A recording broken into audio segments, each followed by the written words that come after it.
Hi hello బాగున్నారా?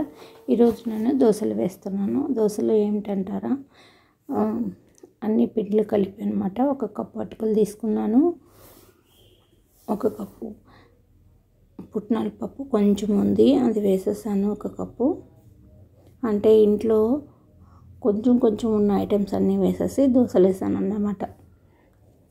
తర్వాత కొంచెం బియ్యపు రవ్వ ఉంది, అది వేసాను.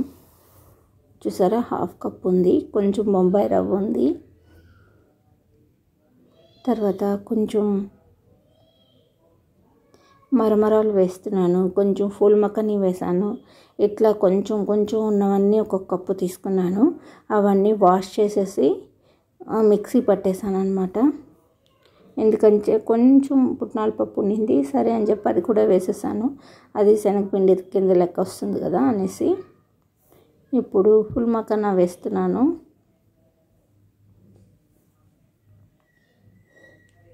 అటుకులు, మరమరాలు, ఫుల్ మక్కన, ఇడ్లీ రవ్వ, బియ్యపు రవ్వ, పుట్నాల పప్పు,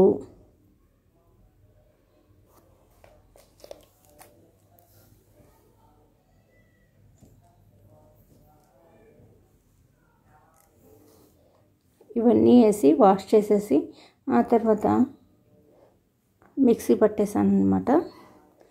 మిక్సీ పట్టేసి ఉప్పు, జీలకర్ర, కొంచెం మజ్జిగ ఉన్నాయి, మజ్జిగ వేసేసాను. దీంట్లో కావాలంటే పచ్చిమిర్చి, ఉల్లిపాయలు కూడా వేసుకుంటే బాగుంటుంది. ఉప్పు, జీలకర్ర, కొత్తిమీర, ఉల్లిపాయలు, పచ్చిమిర్చి వేసుకొని మనం దోశలు వేసేసుకోవడమే.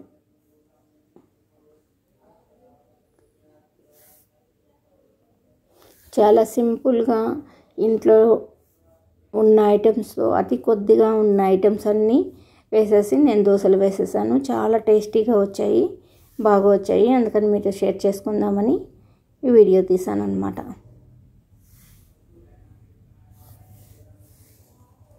ఇప్పుడు ఎటు మిక్సీ చేస్తాం కాబట్టి మనం కరివేపాకు, కొత్తిమీర అలాంటివి ఎక్కువ వేసేసుకుంటే, మిక్సీ పట్టేస్తాం కాబట్టి దోశ వేసుకుంటే బాగుంటుంది.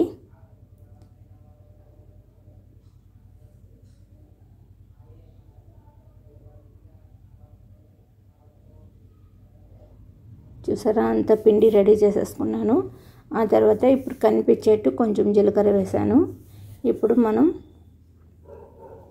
చూసుకొని ఉప్పు సరిపోయిందా లేదా చూసుకొని ఉప్పు, కారం లాంటివి వేసుకొని మంచిగా దోశలు వేసుకుందాం. అన్నీ కమ్మటి పదార్థాలే కాబట్టి కమ్మగా ఉంటాయి దోశలు, అంత చప్పగా ఉండవు.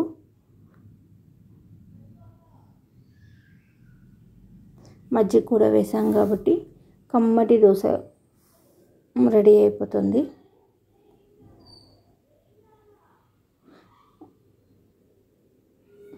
ఇది ఈరోజు మాకు డిన్నర్గా వేసేసుకుంటున్నాం అనమాట. ఇవి మనకు పెద్ద పెద్ద దోశల్లాగా రావు, మజ్జిగ దోశలు అంటారు కదా, మందంగా లట్టు లట్టుగా అట్లా వస్తాయి, బాగుంటాయి. పుల్ల పుల్లగా తినడానికి అన్నట్టు బాగుంటాయి అన్నమాట. అట్టు మజ్జిగ అట్టు అంటాం కదా, ఆ టైప్లో.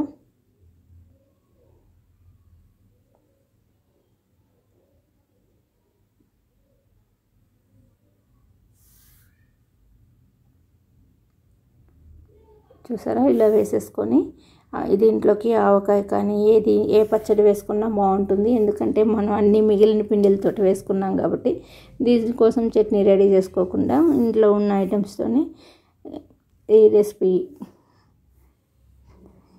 బాగుంటుందన్నమాట. ఈ రెసిపీ మీకు నచ్చినట్లయితే లైక్ చేయండి, షేర్ చేయండి, సబ్స్క్రైబ్ చేయండి. థ్యాంక్ యూ అండి, బాయ్ అండి.